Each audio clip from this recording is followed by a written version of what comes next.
Welcome to study Storia. Lucent GK সিরিজের Lucent হিস্ট্রির বাংলায় সম্পূর্ণ ব্যাখ্যার ক্লাস আজকে। গুপ্ত পিরিয়ডের আগের পোর্শনটি শেষ হয়েছিল, এবার সেকেন্ড পোর্শনে গুপ্তর সমসাময়িক যে রাজ্যগুলি ছিল, যে রাজত্বগুলি চলছিল, সেগুলি সম্বন্ধে আলোচনা হবে এবং তাছাড়াও গুপ্ত যুগের সোসাইটি, অ্যাডমিনিস্ট্রেশন, এইগুলিও আলোচনা আজকে হবে। দেখো, প্রথমে বইটাতে আছে দ্য হুনদের সম্বন্ধে বলা আছে। হুনস ওয়ার প্রিমিটিভ প্যাস্টোরালিস্টস, মানে হুনরা কারা না, তারা ছিল প্রাচীন ওই পশুপালক প্রজাতি, এবং তারা ক্যাটলস অ্যান্ড হর্সেস ওরা পালন করতো, এবং নোয়িং নাথিং অফ এগ্রিকালচার, তারা চাষ সম্বন্ধে কিছু জানতো না। They roamed in the steppe in search of pasture and water, তারা পশুর খাদ্য এবং জলের সংগ্রহের জন্য ওই স্টেপ অঞ্চলে ঘোরাফেরা করত। From the Oxus of white Huns, মানে শ্বেত হুন ছিল, তারা অক্সাস বলে জায়গা থেকে আফগানিস্তানের দিকে এসেছিল, ডেস্ট্রয় দ্য লোকাল যে পাওয়ার ক্ষমতা ছিল তাদেরকে ধ্বংস করেছিল। অ্যান্ড আফটার এস্টাবলিশিং দেমসেলভস দেয়ার, এবং তারা সেখানটাতে নিজের বসতি স্থাপন করেছিল। Began to poor into India in 458 AD, তারা ভারতে আসতে শুরু করে 458 খ্রিস্টাব্দে। সরি, হাউভার, যাই হোক, Skandagupta who was the time ruling in northern India, যে সময়ে আমরা গুপ্ত রাজবংশের সময় দেখেছিলাম যে স্কন্দগুপ্ত নামে একজন বিখ্যাত গুপ্ত রাজা ছিলেন, তার সময় চেকমেটেড দেম এফেক্টিভলি, তাহলে স্কন্দগুপ্ত খুব সফলভাবেই হুনদের আক্রমণ প্রতিহত করেছিলেন। Whenever the Gupta Emperor's resistance collapsed, যখন গুপ্ত রাজবংশের প্রতিরোধটা শেষ হয়ে গেল, the Huns occupied the areas up to central India and Malwa about 500 AD. যখন গুপ্ত রাজবংশের শক্তি কমে গেল, তাদের রেজিস্ট্যান্স কমে গেল, তখন তারা মধ্য ভারত পর্যন্ত, বিশেষ করে মালওয়া পর্যন্ত 500 AD-তে দখল করে নিয়েছিল। There were two powerful Hun rulers, দুটি শক্তিশালী হুন রুলারের নাম আমরা জানতে পারি। একজনের নাম হচ্ছে তোরমান, একজনের নাম হচ্ছে Mihirakula. They ruled during 500 to 530 AD, তারা 500 থেকে 530 খ্রিস্টাব্দ পর্যন্ত রাজত্ব করেছিল। মিহিরকুল শৈবাইত, মানে একজন শৈব ছিলেন। মিহিরকুল মানে শিবের উপাসনা করতেন। ওয়াজ আ প্রসিকিউটর অফ বুদ্ধিজম, তিনি বুদ্ধিজমের মানে বিরোধী ছিলেন। অ্যান্ড ইন 530 AD, 530 খ্রিস্টাব্দে, the Huns were uprooted by Yashodharmana of Mandasor, মন্দাসরের যশোধর্মন বলে একজন হুনদেরকে প্রতিহত করেছিল। এরপর ওয়াকাটাকা বলে একটা রাজত্বের কথা আমরা জানতে পারি। ওয়াকাটক বংশ, সেটি 3 শতাব্দী থেকে 5 শতাব্দী পর্যন্ত চলেছিল। Vakatakas were the most important power that held sway over parts of Deccan and Central India. দক্ষিণ ভারত এবং মধ্য ভারতের খুব গুরুত্বপূর্ণ শক্তি হিসাবে ওয়াকাটাকের উদ্ভব হয়েছিল। After the fall of Satavahana and before the rise of Chalukya, মানে সাতবাহনদের ধ্বংসের পর এবং চালুক্যদের উত্থানের আগে, মানে মাঝামাঝি সময়টাতে বাকাটকরা রাজত্ব করত। দ্য ফাউন্ডার অফ বাকাটাকা ডাইনাস্টি ওয়াজ বিন্ধ্যশক্তি, তাহলে বাকাটক বংশের প্রতিষ্ঠা করেন বিন্ধ্যশক্তি বলে একজন রাজা। তিনি 255 থেকে 75 AD পর্যন্ত শাসন করেছিলেন। বিন্ধ্যশক্তি ওয়াজ সাকসিডেড বাই হিজ সান প্রভারা সেনা ওয়ান, বিন্ধ্যশক্তি যিনি প্রতিষ্ঠাতা বাকাটক বংশের, তার ছেলের নাম ছিল প্রবর সেন, তিনি সিংহাসনে বসেছিলেন। Who was the real founder of Vakataka empire, তাকেই বলা হয় বাকাটক সাম্রাজ্যের প্রকৃত প্রতিষ্ঠাতা। হি পারফর্মড 4 অশ্বমেধ যজ্ঞাস, তিনি 4টি অশ্বমেধ যজ্ঞ করেছিলেন। অশ্বমেধ যজ্ঞটা কি, মানে ঘোড়াকে পুজো করে ছেড়ে দেওয়া হতো যজ্ঞ করে, এবং সেই ঘোড়াটা যতদূর পর্যন্ত যেত, যে রাজা ছাড়তো তার অধীনে সেই অঞ্চলগুলি অঙ্গীভূত হতো। এবং যদি কোনো রাজা ওই ঘোড়াটিকে আটকাতো তাহলে ধরে নেওয়া হতো সে ওই রাজাকে প্রতিস্পর্ধা করার জন্যে উপস্থিত হয়েছে। তার ফলে সেই রাজার সেনার সাথে ওই আটকে দেওয়া রাজার যুদ্ধ হতো এবং যদি যুদ্ধে জিতত তাহলে পরে সেই অঞ্চলটা অধিগত হতো। এটাকে ছিল অশ্বমেধ যজ্ঞ। আফটার হিজ ডেথ, তার মৃত্যুর পর, দ্য এম্পায়ার ওয়াজ ডিভাইডেড, রাজত্বটা দুভাগ ভেঙে যায় বা বিভক্ত হয়ে যায়। Rudrasena one took over the reins of main branch, যে প্রধান ব্রাঞ্চটা ছিল রুদ্রসেন ওয়ান, সে তার রাজত্ব ভার গ্রহণ করেন। দ্যাট ইজ নর্দার্ন ব্রাঞ্চ, উত্তরে যে শাখাটি ছিল সেই শাখাটির দায়িত্বভার গ্রহণ করেন রুদ্রসেন ওয়ান, এবং he was the contemporary of Samudragupta, তিনি সমুদ্রগুপ্তের সমসাময়িক ছিলেন। Rudrasen one was succeeded by Prithvisen one, Rudrasen one তিনি তার পরবর্তীকালে যিনি সিংহাসনে বসেন তার নাম পৃথিবীসেন ওয়ান, এই যে। আর he was contemporary of Chandragupta two, মানে দ্বিতীয় চন্দ্রগুপ্তের সমসাময়িক ছিলেন তাহলে Prithvisen. Chandragupta married his daughter Prabhavati Gupta, the prince of Rudrasena two, Chandragupta তিনি বিয়ে করেছিলেন প্রভাবতী গুপ্তর সাথে, মানে ওই বাকাটক বংশের প্রভাব to the prince of Rudrasen one. Chandragupta তার মেয়ে প্রভাবতী গুপ্তর সাথে বিয়ে দিয়েছিলেন রুদ্রসেন টু এর, ঠিক আছে। Prithvisena was succeeded by his son Rudrasena two, মানে ওই পৃথিবীসেনের ছেলের নাম ছিল রুদ্রসেন, দ্বিতীয় রুদ্রসেন, তার সাথে দ্বিতীয় চন্দ্রগুপ্ত তার মেয়ে প্রভাবতী গুপ্তের বিয়ে দিয়েছিলেন।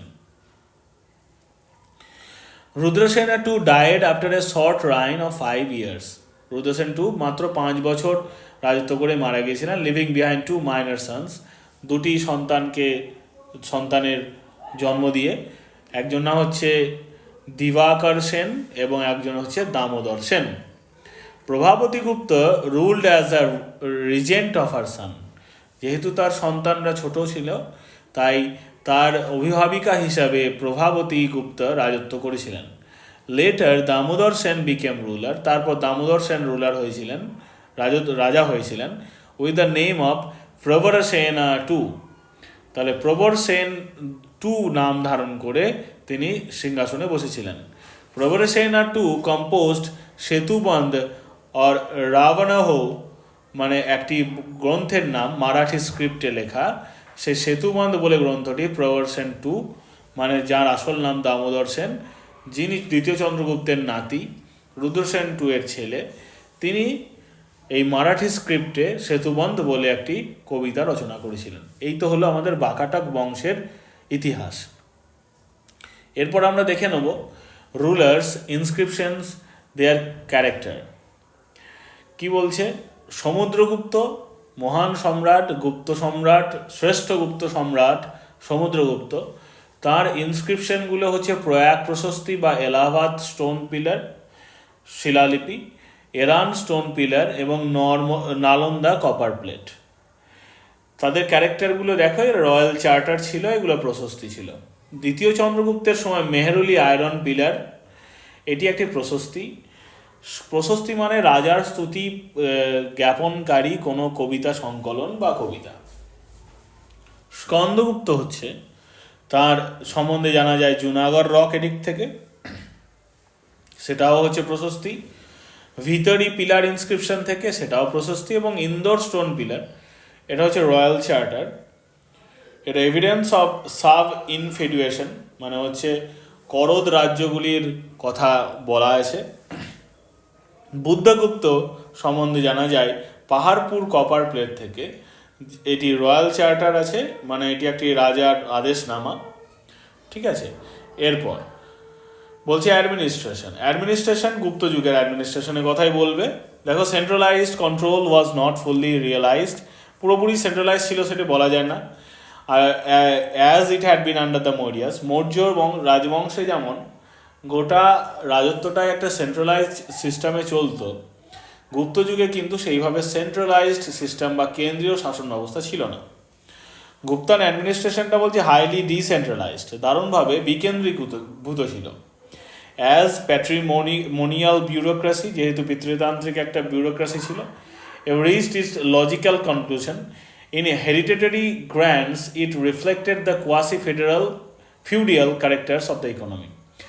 হেরিডিটারি গ্র্যান্টস মানে হচ্ছে বিভিন্ন পুরোহিত বা কোনো রাজকর্মচারীদেরকে প্রচুর গ্র্যান্ট দেওয়া হতো, ফলে তাদের বংশ পরম্পরায় সেই সম্পদগুলি পরিবাহিত হতো এবং তার ফলে একটা জমিদারতান্ত্রিক সিস্টেম যেন ছিল সেরকম মনে করা হয়। It comprised a network of self governing tribes, স্বশাসিত আদিবাসীরা ছিল, অ্যান্ড ট্রিবিউটারি কিংডমস, এবং অনেক উপরাজা ছিলেন যারা ওই মূল রাজার অধীনে থেকে স্বতন্ত্রভাবে স্বাধীনচেতাভাবে শাসন চালাতে পারতেন, কিন্তু আর্থিকভাবে প্রধান রাজার অধীনেই থাকতেন তারা। সেটাকে বলছে tributary kingdoms. Their chiefs often served as representatives of imperial powers, মানে যে রাজ শাসনের অধীনে তাদের শাসন কার্য চলত, কিন্তু তারা একে অপরকে স্বতন্ত্র ছিল। The Gupta king took exalted titles like, দারুণ বাগাড়ম্বরপূর্ণ কিছু টাইটেল নিয়েছিল গুপ্ত রাজারা, যেমন মহারাজ, Adhiraj, Magadhadhiraj, Samrat, Ekadhiraj, Chakravarti, befitting their large empire and imperial status. তাদের যে বিশাল সাম্রাজ্য ছিল সেগুলোতে জন্য যারা বিফিটিং মানে এগুলো উপযুক্ত। বলছে the practice of appointing the crown Prince Kumara came in ভগ, মানে এটা একটা ঝামেলা সৃষ্টি করেছিল পরবর্তীকালে, যে পরবর্তীকালে রাজা কে হবে। এরপর বলছে the Gupta king was assisted by council of ministers, মন্ত্রী পরিষদ এবং মন্ত্রিমণ্ডল। গুপ্ত কিংগুলো মন্ত্রী পরিষদ এবং মন্ত্রিমণ্ডল দ্বারা অ্যাসোসিয়েট করত। The existence of such a council is implied in the Prayag or Allahabad pillar inscription. এরকম ধরনের বিষয়গুলো পাওয়া যায় আমাদের প্রয়াগ বা এলাহাবাদ প্রশস্তি থেকে। Which speaks of the delight of the Sabhya at the selection of Samudragupta for the throne. এটা সমুদ্রগুপ্ত ইচ্ছানুসারে হতো, মানে সভ্যদের মানে পরামর্শক্রমে হতো, এইসব বলছে। Among the high officers we may take special notice of, Kumaramatya বলে অফিসারদের কথা জানতে পারি, সন্ধি বিগ্রহিকা বলে একটা অফিসারের কথা জানতে পারি, যারা কি করতো যে not known to inscription to for of earlier period, মানে এগুলো প্রথম দিকে যে ইনস্ক্রিপশন ছিল, শিলালিপি ছিল, সেগুলোতে কিন্তু এগুলো জানা যায় না। পরবর্তীকালে এগুলো জানা যাচ্ছে যে কুমারামাত্য বলে একজন ছিলেন, সন্ধি বিগ্রহিকা বলে একজন ছিলেন, এইসব স্পেশাল অফিসারের কথা জানা যাচ্ছে। Kumaramatya form the chief cadre for recruiting high officials under the Guptas, মানে রাজার অধীনে যে অমাত্যগুলো ছিলেন, মানে এখনকার বর্তমানে IAS IPS অফিসারদের মতো, তাদেরকে নিয়োগ করতো। ইট ওয়াজ ইউপিএসসির মতো আর কি। ইট ওয়াজ ফ্রম দ্য মন্ত্রী, সেনাপতি, মহাদণ্ড নায়ক, মানে মিনিস্টার অফ জাস্টিস, মন্ত্রী, সেনাপতি, মহাদণ্ড নায়ক, মিনিস্টার অফ জাস্টিস, সন্ধি বিগ্রহিকা মানে minister of the peace and war, যুদ্ধের সময় সন্ধি করতে যেত, মানে ফরেন মিনিস্টার আর কি, ওয়ার জেনারেলি চুজেন, এগুলো চুজ করা হতো। বলছে the office of Sandhi Vigrahika first appears under the Samudragupta, সমুদ্রগুপ্তের আন্ডারেই এই সন্ধি বিগ্রহিকা মানে ফরেন মিনিস্ট্রি বা মিনিস্ট্রি অফ ফরেন অ্যাফেয়ার্স, যেটা এস জয়শঙ্কর যার হেডে আছেন এখন, সেই রকম আর কি সমুদ্রগুপ্তের সময়ই আমরা দেখতে পাই। Whose Amatya Harisen held this title, যার অমাত্য হরিসেন এই টাইটেলটি নিয়েছিলেন, মানে হরিসেন তার সভাকবি ছিলেন, সে হরিসেনকেই সন্ধি বিগ্রহিকা বলে ঘোষণা করা হয়েছিল। আদার ইম্পর্টেন্ট অফিসিয়ালস কারা ছিল? মহা প্রতিহারী মানে চিফ আউশারের আন্ডার দ্য রয়্যাল প্যালেস, মানে ঋণ দানকারী। দ্বন্দ্ব মানে chief officer of police department, মানে যে দ্বন্দ্ব দিত। স্থিতিস্থাপক মানে স্থিতিস্থাপক, মানে chief officer of religious affairs, মানে ধর্মীয় একজন নেতা ছিল, অফিসার ছিল, ধর্মের দিক করে দেখত। মহাপিলুপতি মানে হচ্ছে এলিফ্যান্ট কর্পস, ঠিক আছে। আর মহাসভাপতি মানে হচ্ছে চিফ অফ ক্যাভেলরি, অশ্বারোহী বিভাগের চিফ ছিলেন, মানে ওই সেনাপতি টাইপ আর কি। দ্য ইম্পর্টেন্ট ভুক্তি মানে হচ্ছে প্রভিন্স, এটা ইম্পর্টেন্ট। গুপ্ত পিরিয়ড ওয়ার মগধ, বর্ধমান, পুন্ড্রবর্ধন, ভুক্তি মানে নর্দার্ন বিহারটা, এবং ইস্টার্ন মালওয়া এবং ওয়েস্টার্ন মালওয়া এবং সৌরাষ্ট্র, এগুলো ভাগ ছিল, এত মনে রাখার দরকার নেই। এরপর দেখো ভুক্তি বা ভোগা বলছে ওর হেড ছিল উপারিকা, বৈশ্যদের হেড ছিল বৈশ্যপতি, আয়ুক্ত আর কি। আর বিথিকা মানে নগরের হেড ছিল নগরপতি বা পুরপালা, এবং গ্রামের হেড ছিল গ্রামিকা।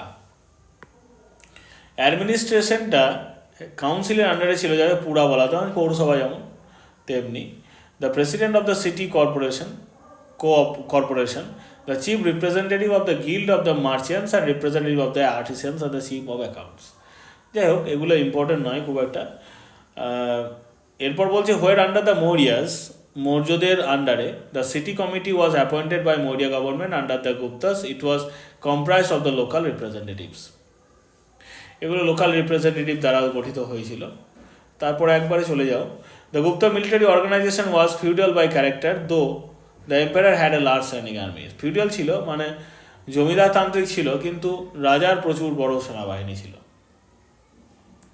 এরপর বলছি গুপ্ত পিরিয়ডে ফার্স্ট টাইম সিভিল এবং ক্রিমিনাল ল ক্লিয়ারলি ডিফাইন করা হয়েছিল, এটা ইম্পর্টেন্ট। ফার্স্ট টাইম সিভিল এবং ক্রিমিনাল ল ডিফাইন করা হয়েছিল। গুপ্ত কিং প্রাইমারিলি ল্যান্ড রেভিনিউর ওপরে ডিপেন্ড করে চলতো, 1/4 বা 1/6 প্রডিউস নিত। আর বলছে ট্যাক্সকে বলা হতো সেনা ভক্তা। হ্যাঁ, গুপ্ত টাইমে একটা ট্যাক্স নেওয়া হতো, দিস ট্যাক্স ওয়াজ কল্ড সেনা ভক্তা। মানে কি বলছে, fed by the people. Gupta period the army was to be fed by the people, লোকজনেই আর্মিকে পুষত throughout the countryside, গ্রাম্য এলাকাগুলোতে। এটাকে বলা হতো সেনা ভক্তা, মানে সেনাকে পুষবার জন্য ওই টাকাটা রাজা নিত। The villagers were also subjected to forced labour called vishti বলে জোর করে ওদেরকে খাটানো হতো, ফোর্সড লেবার করা হতো for serving royal army and officials. রাজার আর্মি এবং অফিসিয়ালদেরকে বিনামূল্যে সেবা দান করতে হতো। আর গুপ্ত পিরিয়ড এক্সপিরিয়েন্স করেছিল এক্সেস অফ ল্যান্ড গ্রান্টস, প্রচুর ল্যান্ড গ্রান্টস দিচ্ছিল। আগারহারা গ্র্যান্টস, দেবগ্রহ গ্র্যান্টস, এগুলো নানান রকমের গ্র্যান্ট ছিল, মানে এক্সট্রা ট্যাক্স আর কি।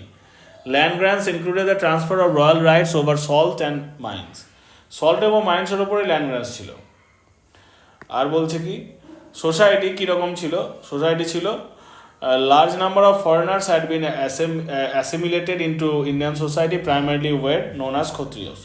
প্রচুর যারা বিদেশিরা এসে থাকতো, যেমন ওই হুন, এদেরকে একসাথে ক্ষত্রিয় বলা হতো। আর কি বলছে, লার্জ অ্যাবজর্পশন ট্রাইবাল পিপল ও brahmanical society through land grants, agricultural tribes are absorbed into the Shudra varna. Agricultural যে ট্রাইব ছিল, মানে যারা চাষবাস করতো, তাদেরকে শূদ্র বলা হতো। আর guilds of craftsman were often transformed into caste as result of decline of trade and urban centres and the localised character of crafts. মানে ওই যারা শিল্পী ছিল তাদের আলাদা একটা সমূহ ছিল, গিল্ড বানিয়েছিল তারা। আর কি বলছে, শূদ্ররা seem to have improved in this period, তার শূদ্ররা একটু উন্নত হয়েছিল এই পিরিয়ডে, কারণ তারা পুরাণ, এপিক এসব শোনার জন্য পারমিশন পেয়েছিল এবং ঈশ্বরকে ওয়ার্শিপ আর নিউ গড কল্ড কৃষ্ণা। দেখছো, কৃষ্ণা নামে একটি নতুন দেবতার পুজো তখন বেশি করে শুরু হয়। এরপর from around 3rd century onward, 3 শতাব্দীর সময়ে প্র্যাকটিস অফ আনটাচেবিলিটি অ্যাপিয়ার্স ইন্টেন্সড, মানে ওই অস্পৃশ্যতা ব্যাপারটা খুব গভীর হয়ে উঠেছিল। এবং ক্ষত্রিয় স্মৃতি রাইটার অফ গুপ্ত পিরিয়ড, কাত্তায়ন বলে একজন স্মৃতিশাস্ত্রের রচয়িতা গুপ্ত পিরিয়ডে, was first use the expression অস্পৃশ্য টু ডিনোট দ্য আনটাচেবল। মহর্ষি কাত্তায়ন বলে একজন, তিনি গুপ্ত পিরিয়ডের একজন স্মৃতিগ্রন্থের রচয়িতা, তিনি প্রথম অস্পৃশ্য শব্দটি, মানে আনটাচেবলদেরকে ডিনোট করতে অস্পৃশ্য শব্দটি ব্যবহার করেছিলেন। The position of women deteriorated further, পরে মহিলাদের অবস্থাও খারাপ হয়। অ্যান্ড পলিগ্যামি ওয়াজ কমন, বহু বিবাহ, মানে পুরুষরা বহু বিবাহ করত, এটা খুব সাধারণ বিষয় হয়ে দাঁড়িয়েছিল। Early marriages were advocated and pre-puberty marriages took place. Early marriage হয়ে যেত, শিশু বিবাহ, বাল্য বিবাহ হতো, এইসব হতো। First example of sati appears in Gupta time in 510 AD Eran in Madhya Pradesh. Bhanugupta's Eran's ইনস্ক্রিপশনে ব্যাপারটা পাওয়া যায়, সতীর উল্লেখ পাওয়া যায়। ওমেনদেরকে বাবার প্রপার্টি থেকে ডিনাই করা হয়েছিল, except for stridhana in form of jewellery and garments. কেবলমাত্র জুয়েলারি এবং গার্মেন্টই পাবে, বাবার জমি জায়গা কিছু অন্য কিছু পাবে না। Under the patronage of Gupta ruler Vaishnavism became very popular. এই সময় বৈষ্ণব ধর্মটা খুব পপুলার হয়ে উঠেছিল। Gods were activated by their unions with their respective consorts. Thus, Lakshmi got her association with Vishnu. লক্ষ্মীকে বিষ্ণুর সাথে একসঙ্গে অ্যাসোসিয়েট করে দেওয়া হয়, পার্বতীকে শিবের সাথে করে দেওয়া হয়, এইগুলো ইউনিয়ন করে দেওয়া হয়েছিল তখন। This was the period of evolution of Vajrayanism and Buddhist tantric cults, মানে বজ্রযান আর কি, বজ্রয়ানিজম, বজ্রযান ওই বুদ্ধতান্ত্রিক বজ্রযান, সেইটা সেই সময় ইভ্যালুয়েটেড হয়েছিল। Idol worship became common feature of Hinduism. মূর্তি পুজো ছিল খুব সাধারণ হিন্দুজমে ফ্রম গুপ্ত পিরিয়ড অনওয়ার্ডস। গুপ্ত পিরিয়ডের পরে এরপর ইকোনমি কী ছিল? ইকোনমি ছিল, আমরা ইকোনমির ব্যাপারে জানতে পারি Paharpur copper plate inscription of Buddhagupta থেকে, খুব ডিটেলে জানতে পারি। এখানে কি বলছে দেখো, যে 5টি গ্রুপ ছিল তখন ওই পিরিয়ডে ইকোনমিক স্ট্যান্ড পয়েন্ট অফ ভিউতে। ক্ষেত্র ভূমি মানে কাল্টিভেটেবল ল্যান্ড, খিলা মানে ওয়েস্টল্যান্ড মানে যেখানে চাষ করা যায় না, হ্যাঁ। তারপরে হচ্ছে বস্তু মানে হচ্ছে এমন জায়গা যে জায়গাটায় বাস্তুভূমি মানে যে জায়গাটা বাস্তু মানে ভিটে, আর চড়াই ভূমি মানে যেখানটাতে পশুপালন চারণ ক্ষেত্র, আর অপ্রহত ভূমি মানে হচ্ছে যে জায়গাটাতে বনভূমি আছে সেটা, মানে যেখানে চাষ হতো না। এরপর আরও বলছে আমাদের পুনা প্লেট অফ প্রভাবতী গুপ্ত থেকে আর কিছু বিষয় ল্যান্ড সার্ভের কথা জানতে পারি। আর পুস্তপাল বলে একজন অফিসার ছিল যারা land transaction in the district, মানে জমি আদান প্রদান বা জমি কেনা বেচার ব্যাপারটা পুস্তপাল মেনটেন করতো। আমরা যখন বিএলআরও ডিএলআরও আছে তেমনি আর কি। গুপ্তর issued the largest number of gold coins. গুপ্তর বিশাল সংখ্যক সোনার কয়েন ইস্যু করেছিল প্রাচীন ভারতে, কিন্তু gold content Gupta coins are not as pure as Kushan, মানে কুষাণ যুগে সোনার গয়না সোনার মুদ্রা যতটা সোনার ছিল, গুপ্ত যুগে সোনার মুদ্রা কিন্তু ততটা খাঁটি সোনার ছিল না। Guptas were issued good numbers of silver coins from local exchange. রূপোর কয়েন ওরা চালু করেছিল। দেখো ট্যাক্সের কথা বলা হচ্ছে, ভাগ বলে একটা ট্যাক্সের কথা বলা হচ্ছে যেটা মোট প্রডিউসের 1/6।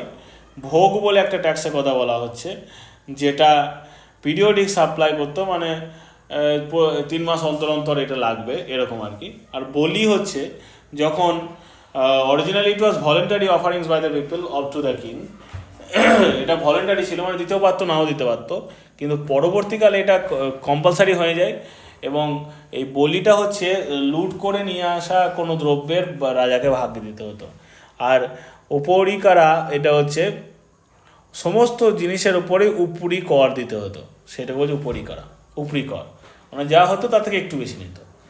আর Gupta copper coins are very few as compare to those of Kushans. Copper কয়েনটা খুব কমই ছিল কুষাণদের তুলনায়। With so that the use of money did not touch common people, মানে সাধারণ মানুষরা যে কপার কয়েন ব্যবহার করতো, মানে সাধারণ মানুষরা যে কয়েন খুব একটা ব্যবহার করতো না, তার প্রমাণ এটা যে খুব কম সংখ্যক কপার কয়েন পাওয়া গেছে। Gupta period witness decline in the long distance trade, মানে ডিক্লাইন ইন খুব দূরবর্তী জায়গাতে ব্যবসা বাণিজ্য করতে গুপ্ত সময় কেউ যেত না। Trade with the Roman empire declined after 3rd century AD, 3য় শতাব্দী পরে রোমান এম্পায়ারের সাথে ব্যবসা বাণিজ্য বন্ধ হয়ে যায়। Indian merchants began to rely more heavily on the south east Asian trade, দক্ষিণ পূর্বে যে এশিয়ান রাজ্যগুলো আছে তাদের সাথে বেশি ব্যবসা বাণিজ্য করতে শুরু করে। আমরা পোর্টের কথা জানতে পারি তাম্রলিপ্ত, যেটা তমলুক বর্তমানে মেদিনীপুর জেলায়, Ghatshila and Kandura handle the North Indian trade and Southeast Asia, and those of West Coast Bharuch, Chaul, Kolyan এবং ক্যাম্বে এগুলো ছিল মেডিটেরিয়ান সি এবং ওয়েস্ট এশিয়ার সাথে যোগাযোগের মাধ্যম। কালচার কেমন ছিল? কালচার আমরা গুপ্ত যুগে কালচার খুব এনরিচড কালচার দেখতে পাবো। রক কাট কেভস পেয়েছি অজন্তা ইলোরাতে, যেটা মহারাষ্ট্রে অবস্থিত, এবং বাগ মধ্যপ্রদেশে অবস্থিত। স্ট্রাকচারাল টেম্পলস কীরকম? দশাবতার টেম্পল দেওগড় ঝাঁসি ডিস্ট্রিক্টে পাচ্ছি, oldest and the best. Shiva temple of Bhumara Nagar মধ্যপ্রদেশে।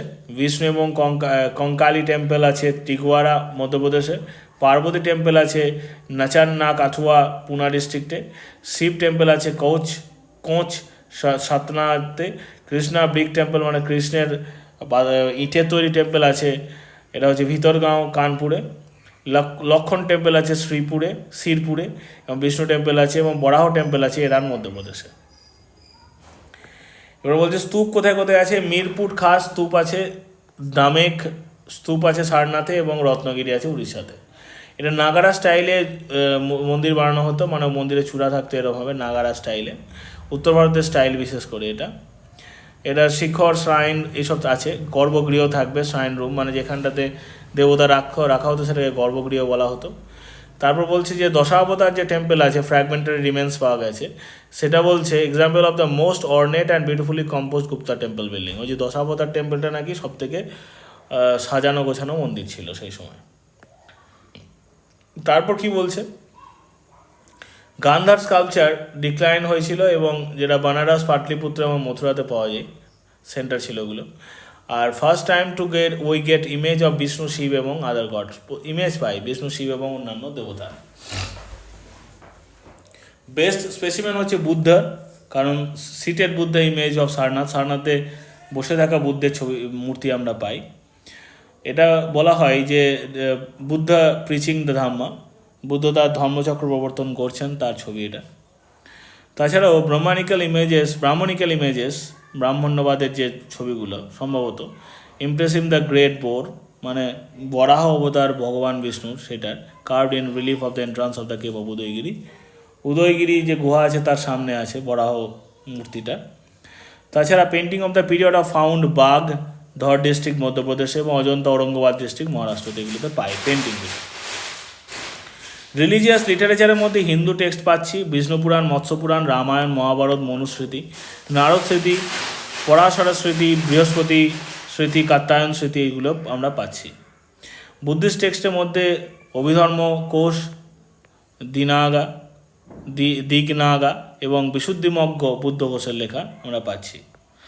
এরপর জৈন ধর্মের যে বই সিদ্ধসেনা সেকুলার লিটারেচার, যেটা ঋতুসংহার পাচ্ছি আমরা, ফার্স্ট পোয়েট্রি, মেঘদূতম, কুমার সম্ভবম, রঘুবংশম, মালবিকাগ্নিমিত্রম, বিক্রমবর্ষিয়াম, অভিজ্ঞানম শকুন্তলম, মুদ্রা রাক্ষসম বিশাখ দত্তের লেখা, কিরাতার্জুনিয়ম ভারবির লেখা, কাব্যাদর্শ দশকুমার চরিত দন্দির লেখা, মৃচ্ছক টিকা শূদ্রকের লেখা, পঞ্চতন্ত্র বিষ্ণু শর্মার লেখা, কামসূত্র বাদশায়নের লেখা, এগুলো আমরা পাচ্ছি।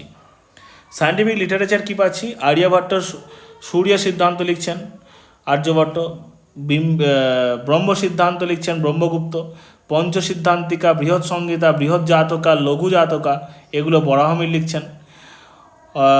অষ্টাঙ্গ হৃদয় মেডিসিন এর বই, যেটা ভাগবত লিখছেন। আর নবনিত্যকম ধন্বন্তরী লিখছেন। মহাভাষ্যকারা আর লঘুবংশকার্য ভাস্কর বলে লিখছেন, লঘু ভাস্কর্য লিখছেন। এবং হস্ত আয়ুর্বেদা, যেটি পলকাপ্য বলে একজন লিখছেন, ওইটা গ্রন্থগুলো ইম্পর্টেন্ট। এরপর হচ্ছে মনুস্মৃতি, যেটি ইংরাজিতে ট্রান্সলেট করা হয়েছিল ইনস্টিটিউটস অফ হিন্দু ল বলে উইলিয়াম জোন্স করেছিলেন, মানে যিনি এশিয়াটিক সোসাইটির প্রতিষ্ঠাতা। অভিজ্ঞানম শকুন্তলম, রিকগনিশন অফ শকুন্তলা, যেটি উইলিয়াম জোন্স ট্রান্সলেট করেছিলেন। কালিদাস, তাকে শেক্সপিয়ার অফ ইন্ডিয়া বলা হয়। Mrichchhakatika clay cart, love story of a poor Brahman, চারুদত্তর সঙ্গে ভার্চুয়াস কোর্টস অ্যান্ড বসন্ত সেনার প্রেমের কাহিনী বলা আছে।